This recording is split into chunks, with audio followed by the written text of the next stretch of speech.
The very next shot, Jones runs up from a wide shot to a very tight close-up. It's a perfect opportunity to cut to a POV shot to show us what he sees, but no! Instead, the camera holds, then pulls back and follows Jones into the chaos of the marketplace.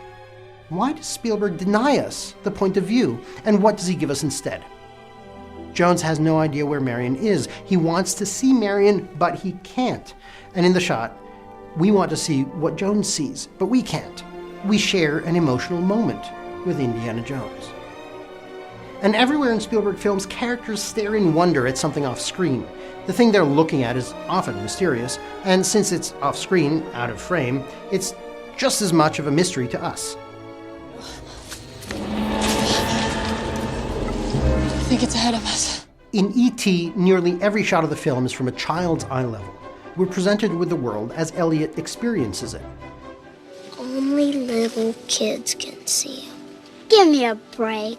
Spielberg does this a lot. Again and again, he shows us the world the way his characters think it, rather than how they see it.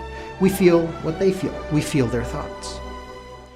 Today on the Kino Corner, we're taking a look at James Gray's 2019 sci-fi, Ad Astra.